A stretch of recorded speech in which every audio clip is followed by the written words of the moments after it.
county sign that I've seen coming into Georgia, in Georgia. And I think it's probably the fanciest county sign maybe that I've seen in both my walks. They've all typically been like that.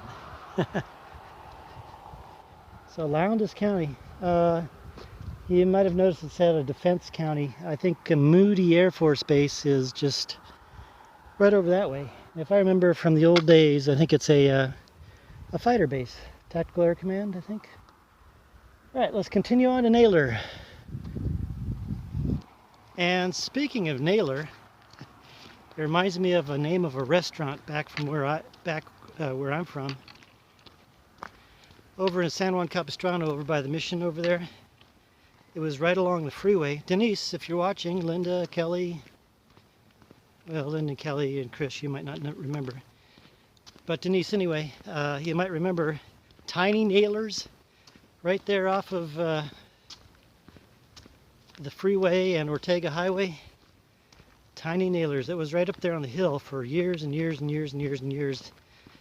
And finally they started widening the freeway there and changed all the street traffic around there and made the interchange with Ortega Highway bigger, and Tiny Naylor's eventually closed up shop and went away, but it was a long-standing restaurant there. In fact, if you were going from back in the old days, if you're going from Los Angeles to San Diego, that would have been a natural stop, because that would have been about the halfway point between LA and San Diego. Yep, Tiny Naylor's. Let's see if I can find a little historical picture of it here. Well, here's my view right now. Yeah. This and that. That's because the wind's blowing and the rain's coming. And I need to just peek out every now and then and see if a car's coming. Yeah, it's pretty good headwind, so it's slowing down my progress. But hopefully I'll get into Naylor here in another hour. There's a gas station there. Hopefully there's something to take refuge under. All right. Listen to that. Little town of Naylor came at just the right time.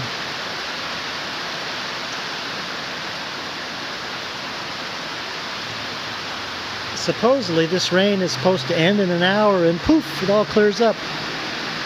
See what happens, huh?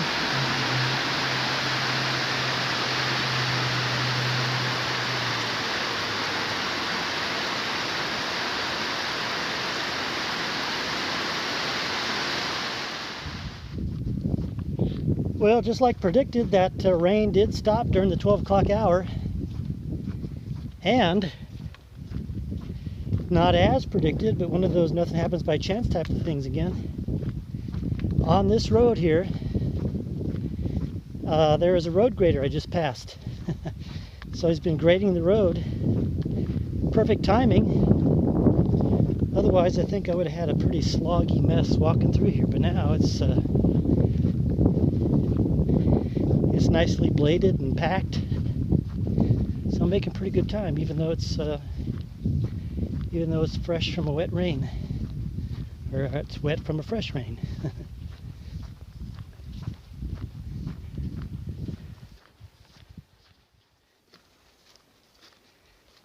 Plan B.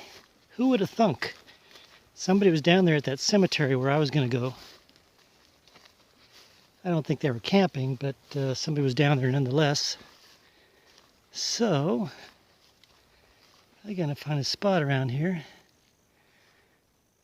that is relatively stealthy and pointing in the right direction so that I block the wind, which will be coming from about this way.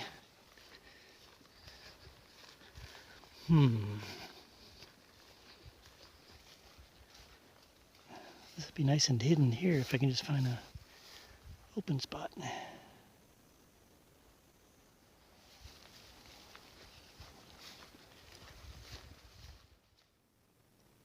And there we have it, a fine little stealth camp. In the middle of these little piney woods. The little dirt track that I showed you was just right out there. And then the dirt road is out that way, so I think I'll be pretty well situated and camouflaged tonight. Let's see.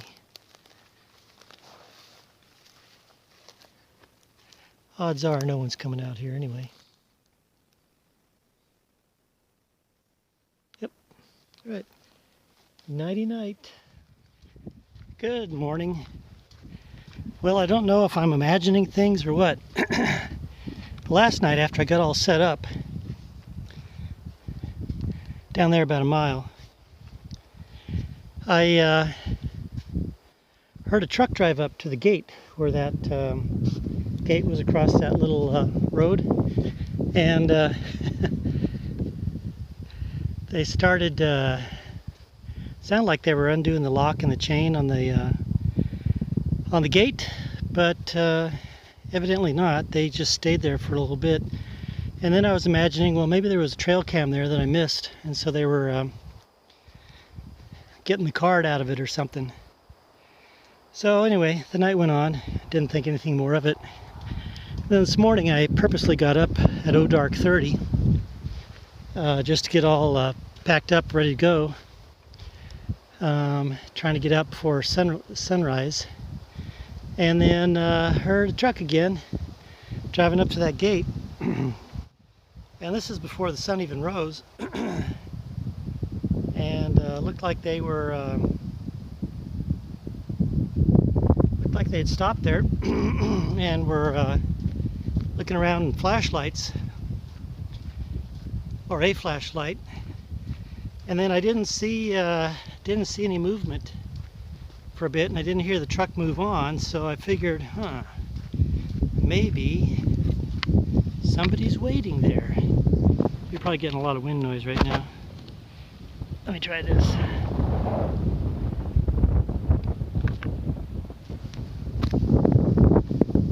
So I packed up quietly before the sun was up yet, and then heading on out through the woods instead of back to the little dirt road. And now I'm here, and I came out of the woods probably about a quarter mile south of where I'm imagining somebody is hanging around over there. And if they are, it could be a hunter as well. I don't know. Anyway, successfully escaped, I suppose. Now, up here on the road, I'll make it look like I'm turning right instead of turning left. And well, you know, the fun things I guess you think of, you know, when you got hours and hours of time to just let your mind wander, right? Besides prayer, of course. It's a new year. Let's make it a fun year again.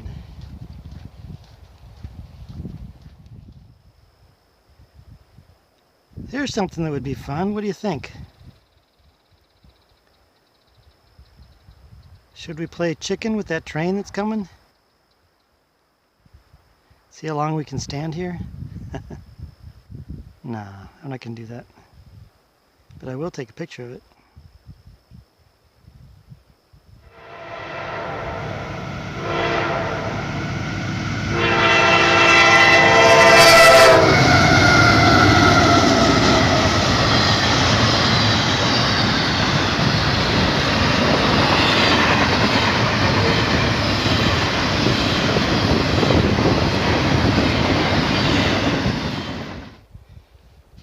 Walking down these miles and miles of dirt roads with these miles and miles of planted forests, it's always an amazing feeling. And then it's even more amazing to then come across a big tract of clear cut like this. You can just imagine how many trees were there. And soon they'll be planted again with more trees so that in, I don't know what, 10, 12 years time, I'll cut them down again. Maybe more than that, I don't know. You know, you think about the economics of this forestry stuff and how a company has to acquire the land and then just let it sit for decades before they realize any economic benefit out of it. That's called long-term thinking, yeah? Probably something we should do more of in our day and age. You know, I think we, in business anyway, I think we just plan for what's on the next month, the next year, instead of doing that 20-year plan. And yeah, look at that.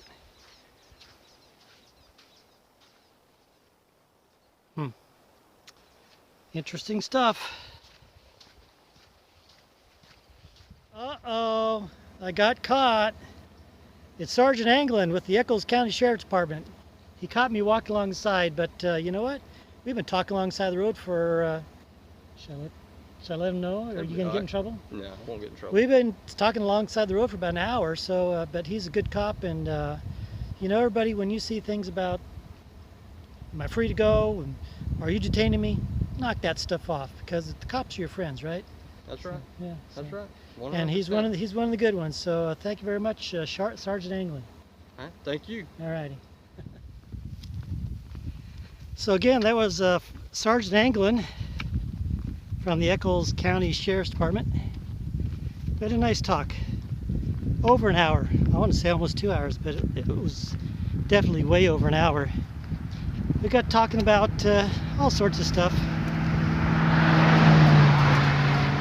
Police work, crime here and there, talking about life, talking about the nature of people and everything. And you know, the police have a pretty tough job, although they have a very good job too. You know, they are that thin blue line which separates us really from just being in total anarchy, you know.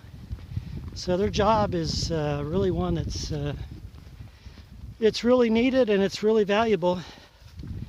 And I got to thinking these past couple miles now since we've been talking that we really need, I think, to show more appreciation whenever we come across a police officer.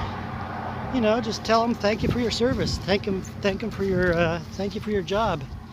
And you know, true in any department, there's probably some jerk or something like that. But there's some jerks just out in life as well, right? And by and large, just about all of the police officers, I think, are good. So next time you see a cop,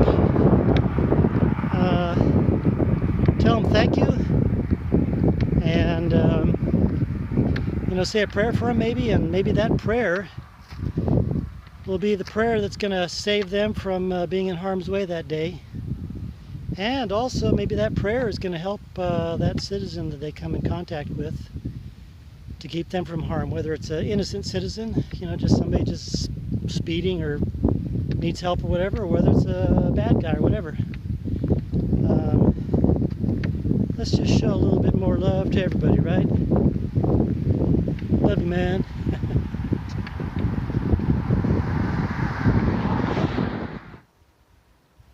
Well, don't you know, this is the Alapaha River, and it's a designated water route, and continues on into Florida, right, I think near Jasper, where I'm going. I coulda, woulda, coulda, shoulda. I could have gotten a canoe or a kayak. I'd rather have a canoe. Kayak or canoe down from there a couple days ago.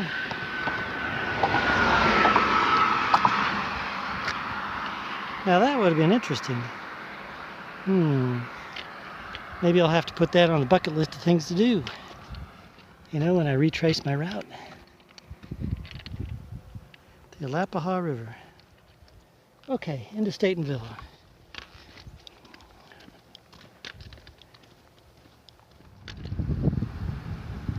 Well, one of my original thoughts when I was planning this walk was to perhaps go near or through Okefenokee swamp there. Alas, I didn't. It's a little bit too far east for me. But when I was talking to Sergeant Anglin there, he was telling me about the fire they had there in the swamp a few years ago. It was one of those once in 100-year type of deals. It was a natural fire. It started by lightning. And it started burning the swamp, and it was going down one direction, and it was burning through the pines and stuff, and it burned all the underbrush and everything. And then it was all fine and good. Then the winds changed. And I went to the opposite direction, I guess, and then so the fire reversed its course and then started burning the top of the trees. So there's a big wide swath through the Okefenokee swamp, the largest swamp fire in U.S. history, once in a 100-year thing, and that'd be interesting to see as well. So I guess put that on the bucket list of things to see sometime in the future, right? Oh look, there goes a guy with a kayak. I could stop him and say, hey wait, I want to kayak down to Florida. So Statenville, I guess it's sort of almost a gateway to the Okefenokee, right? And Stephen Foster song kind of comes to my head. Suwannee River, way down upon the Suwannee River. Da, da, da, da. Well, I wanted to point this out. This is only the second stoplight I think I've seen, or the second place that I've been that's had a stoplight since Athens. I think the other one was in, where was that, in Hawkinsville? Is that where I was? Hawkinsville. I think it was Hawkinsville. So here in Georgia, ever since Athens, only two places with stoplights. I like that. Now let's see if Jasper's got a stoplight tomorrow. I don't know.